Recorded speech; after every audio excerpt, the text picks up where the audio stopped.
Good morning, everyone. Welcome back to my channel. And today I want to discuss psychological warfare in politics. My name is Yvonne. And if you see me looking on this side, I wrote some notes about this. This is the second video I'm doing. And I just wanted to make sure I capture some of the main points. So let's talk psychological warfare in elections. First thing, was psychological warfare used in the elections, the American elections that just happened?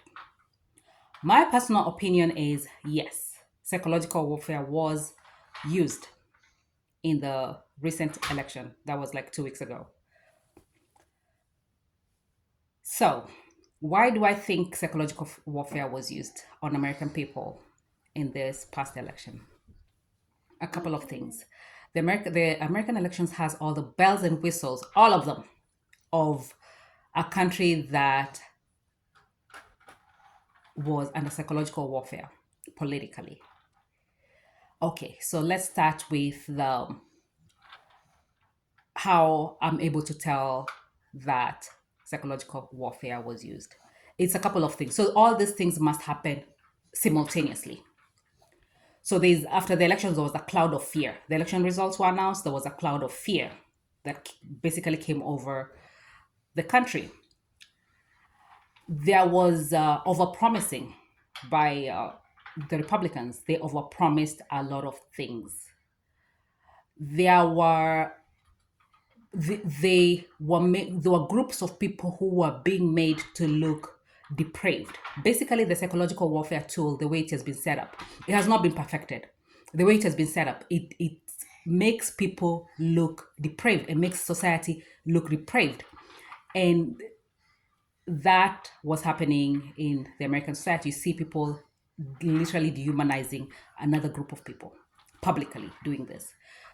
Then you have people voting against their personal interests.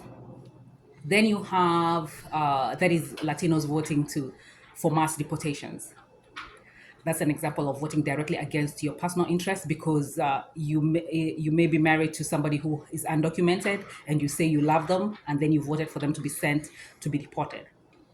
Then you have targeting, okay, appearing to be targeting a certain group of people when you're not target that or a certain issue, but that's not what you're targeting. You're targeting something else. For example, targeting illegal immigrants, undocumented.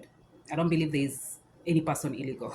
I believe documented and documented. I don't believe in people being illegal or legal. This is my personal opinion. So targeting 11 million undocumented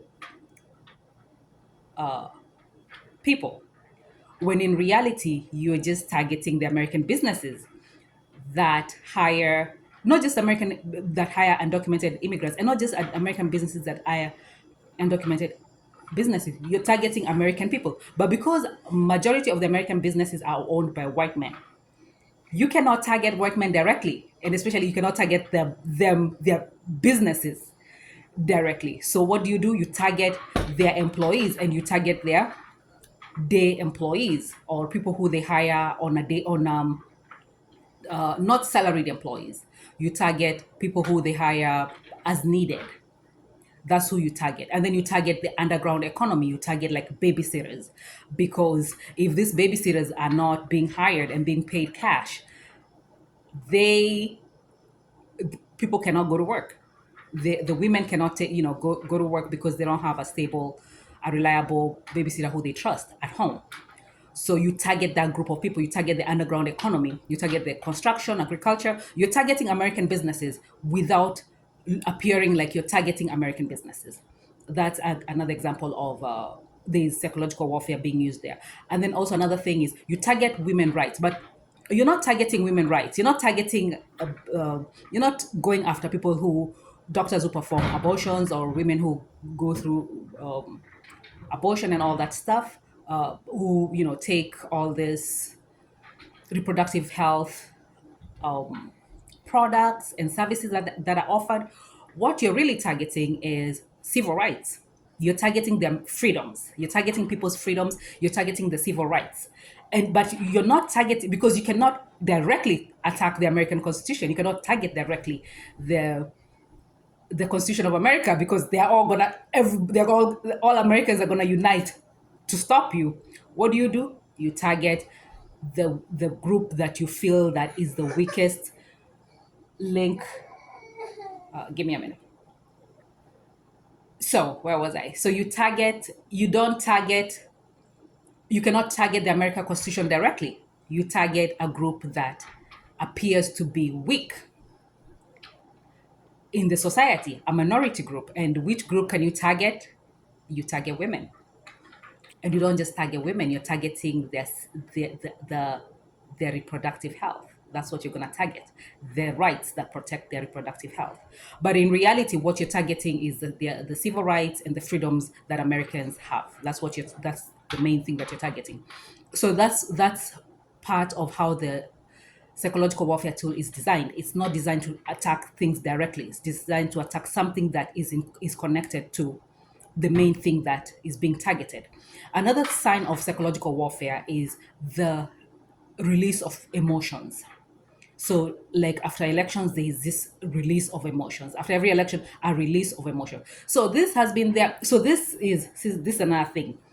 So the reason why you're going for the emotions is because elections generally are emotional, and the political process is emotional. People invest a lot. They invest time. They invest the emotions. They invest. Excuse my toddler. They invest the emotions. They invest a whole a, a whole lot of things in elections.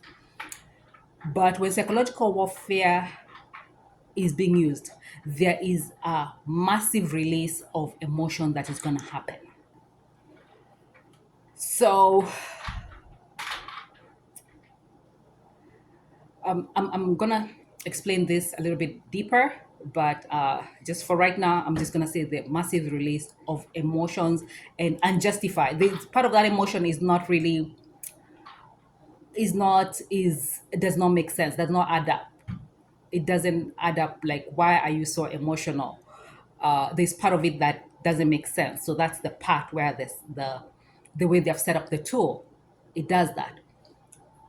So another thing to know that uh, psychological warfare has been used is the access of data.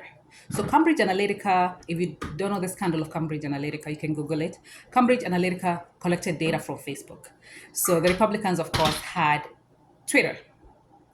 They could get data from Twitter thanks to Elon Musk. So there's access. They have access of data.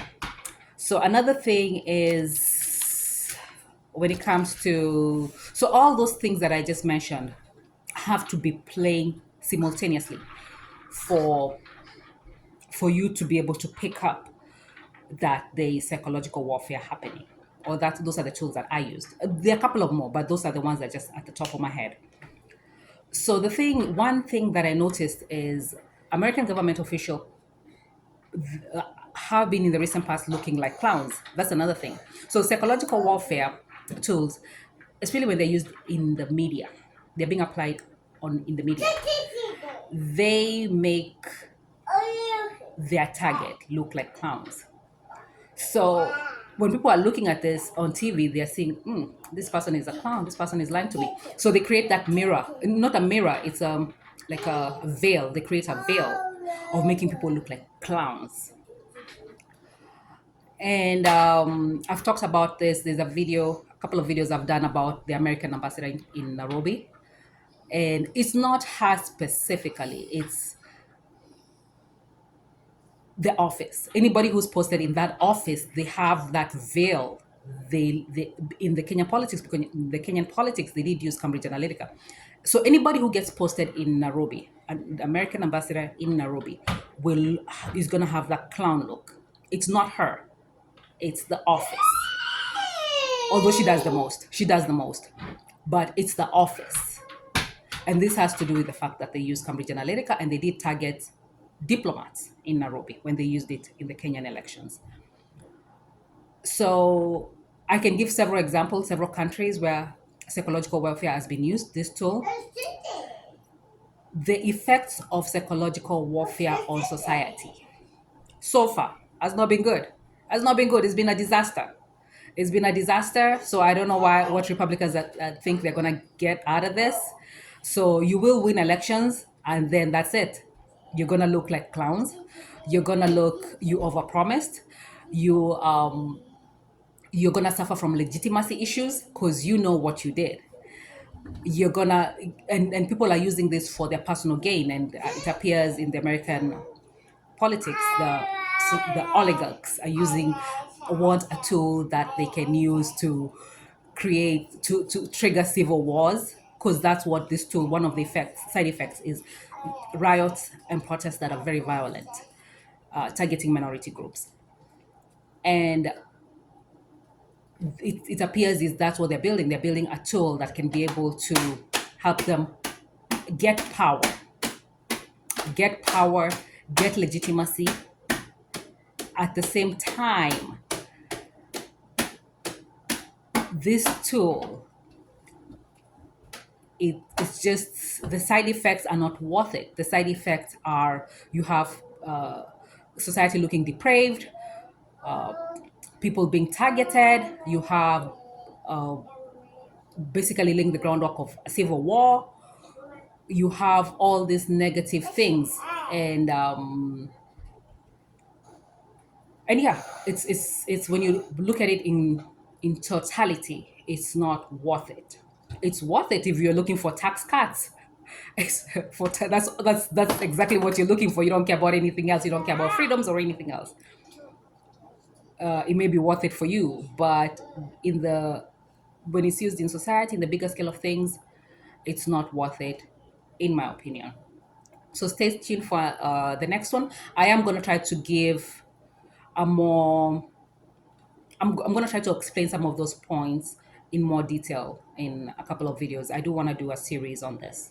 So thank you for watching and listening to me up to this point, and excuse my toddler, and see you in the next one. Thank you.